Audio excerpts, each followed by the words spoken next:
Old Iron. One day, James had to wait at Edward's station till Edward and his train came in. This made him cross. "Late again!" he shouted.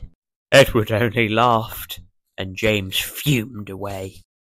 "Edward isn't possible," he grumbled to the others. "He clanks about like a lot of old iron, and he's so slow he makes us wait." Thomas and Percy were indignant. "Old iron?" they snorted. "Slow? Why, Edward could beat you in a race any day." "Really?" said James huffily. "I should like to see him do it." One day, James's driver did not feel well when he came to work. "I'll manage," he said, but when they reached the top of Gordon's Hill, he could hardly stand. The fireman drove the train to the next station. He spoke to the signalman, put the trucks in a siding, and uncoupled James ready for shunting. Then he helped the driver over to the station and asked them to look after him and find a relief. Suddenly, the signalman shouted, and the fireman turned round and saw James puffing away. He ran hard, but he couldn't catch James, and soon came back to the signal box. The signalman was busy. "All traffic halted," he announced at last. "Up and down main lines are clear for 30 miles. The inspector's coming." The fireman mopped his face. "What happened?" he asked. "Two boys were on the footplate. They tumbled off when James started. I shouted at them and they just ran like rabbits." "Just let me catch them," said the fireman grimly. "I'll teach them to meddle with my engine." Both men jumped as the telephone rang. "Yeah," answered the signalman. "Easy.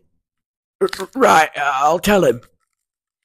The inspector's coming at once in Edward. He wants a shunter's pole and a coil of wire rope." "What for?" wondered the fireman. "Search me, but you better get 'em, quickly." The fireman was ready and waiting when Edward arrived. The inspector saw the pole and rope. "Good man," he said. "Jump in." We'll catch him, puffed Edward, crossing to the up line in pursuit. James was laughing as he left the yard. What a lark, he chuckled to himself.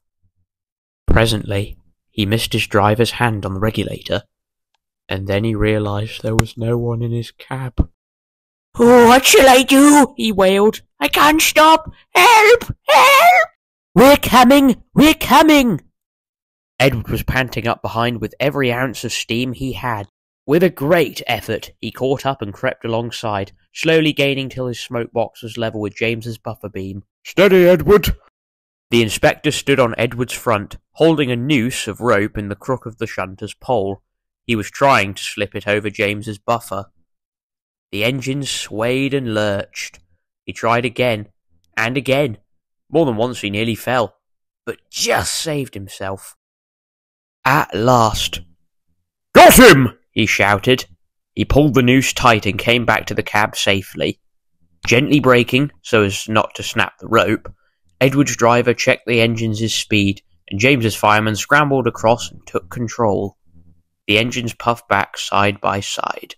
"So, the old iron caught you after all," chuckled Edward. "I'm sorry," whispered James. "Thank you for saving me." "That's all right." "You were splendid, Edward." The Fat Controller was waiting, and thanking the men warmly. "A fine piece of work," he said. "James, you can rest, and then take your train. I'm proud of you, Edward. You shall go to the works and have your worn parts mended." "Oh, thank you, sir," said Edward happily. "It'll be lovely not to clank." The two naughty boys were soon caught by the police, and their fathers walloped them soundly. They were also forbidden to watch trains till they could be trusted. James's driver soon got well in hospital, and is now back at work. James missed him very much, but he missed Edward more, and you will be glad to know that, when Edward came home the other day, James and all the other engines gave him a tremendous welcome. The Fat Controller thinks he'll be deaf for weeks.